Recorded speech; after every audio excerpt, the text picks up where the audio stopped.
Felipe Massa's attempts to regain the 2008 Formula 1 Drivers' Championship title are ramping up, and by the time you're watching this video, Formula 1 and the FIA will have had to respond. The odds of Lewis Hamilton losing his first title are growing as new evidence has been produced, proving that the FIA covered up crashgate during the 2008 season. On top of that, Massa expects to get support from a powerful ally in the sport. The crashgate scandal is headed to court, and Lewis's first title is at serious risk, so without further ado, let's get into it. In 2008, Felipe Massa was on course for a Drivers' Championship title behind the wheel of a Ferrari, but at the Singapore Grand Prix, one of the biggest scandals in Formula 1 history completely changed the course of the championship battle.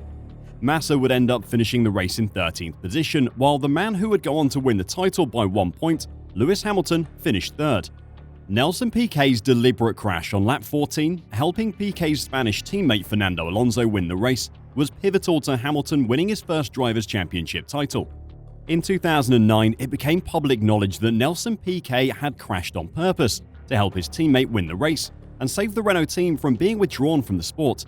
By that point, though, Lewis Hamilton had been awarded the title, and according to the rules of the FIA lawbook, once Lewis had been awarded the trophy at the end of the season, it could not be revoked.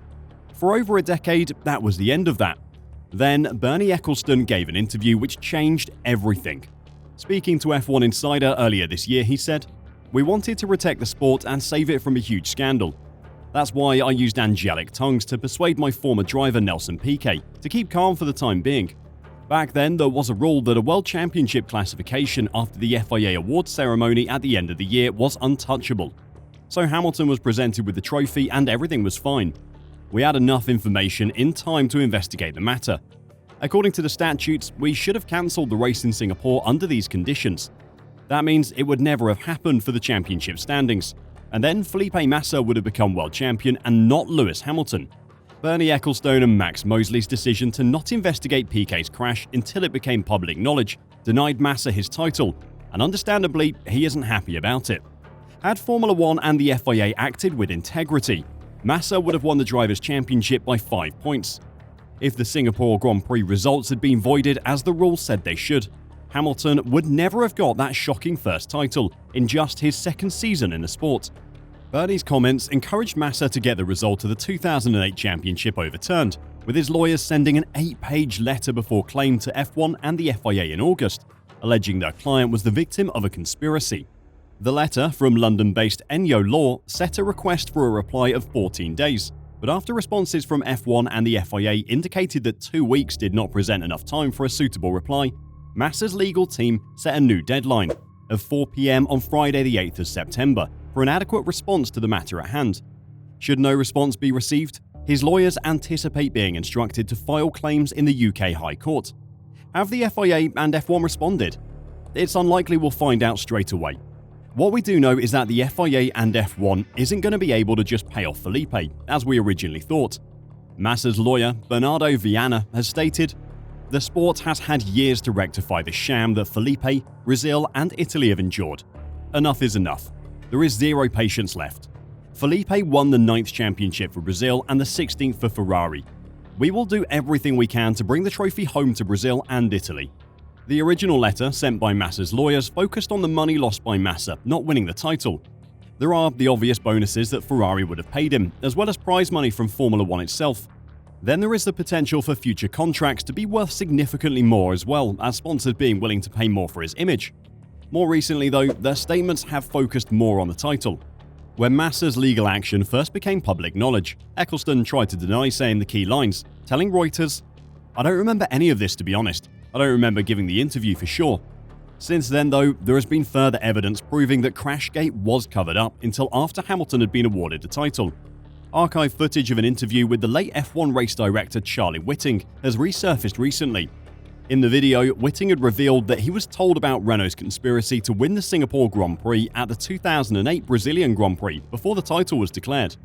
As Whiting, who passed away in 2019, explained, "There were a few conspiracy theories after the race, but nothing of any great substance. But it was in Brazil, and I was talking to Nelson Piquet Sr. I was his mechanic for a number of years, and we remained good friends. He came to see me in my office, and we were having a chat. And then, all of a sudden, he shut the door. He held his foot against the door so no one could come in, and then told me about what happened in Singapore. It was aimed at Flavio Briatore because basically the essence of what he was saying was that Flavio made my boy crash. I said, wow, this is pretty serious stuff. I don't know who else he had told, but he just said, keep it to yourself. In doing that, he would have known that I would tell Max. Whiting's version of events was backed up by Piquet Sr. himself at the time, who confirmed to investigators in 2009 when he first informed Whiting, "In Brazil, I talked to Charlie," Piquet was quoted as saying. "I got him and I said, look, what could happen to Nelson if I bring this up? And I was afraid to screw up the career of Nelson." While Whiting did tell Mosley about what Piquet had said, the FIA steered clear of launching a formal investigation straight away. Reflecting on the reasons for that, Mosley, who was a former barrister, said that despite Piquet Sr.'s word, the FIA could not launch charges because there was no concrete proof that Piquet had been told to crash deliberately. This, speaking about Piquet's chat with Whiting, confirmed what I suspected, and it also confirmed what a lot of other people suspected, Mosley told the filmmakers. But of course, I said nothing to anyone. There was no evidence. I'm not a lawyer, and I'm sure that most of you aren't either, but it doesn't take a law degree to tell that the FIA knew that the Singapore Grand Prix's competitive integrity had been compromised, and did nothing about it. That doesn't mean that this is going to be easy for Felipe, and he's going to need all of the allies he can get. Massa told the Italian outlet TG1 this week, "At this moment, I've not yet had the support of Ferrari, but I expect help from them. I am optimistic. I will fight for the justice until the end." Hamilton, when asked about the matter before last month's Dutch Grand Prix, remained tight-lipped, presumably having been told by his own lawyers to say nothing. "I've got a really bad memory," he said. "I'm really just focused on the here and now and helping the team get back to the championship. I'm not focused on what happened 15 years ago." Is there any real chance of the title getting handed to Massa though, or will he just come away with money? Clearly, Crashgate was handled in the wrong way in 2008 by the FIA, but their rules are clear. It has long been known that there is a strict window of opportunity for when race results and world championships can be challenged, even when fresh evidence comes to light. The FIA's own International Sporting Code says any right to request a review expires 14 calendar days after a competition, and 4 days prior to the date of that year's FIA prize-giving ceremony. Furthermore, the FIA's judicial system is clear that the highest authority to make any ruling is the Independent International Court of Appeal, and that any persons involved in a championship agree to abide by this.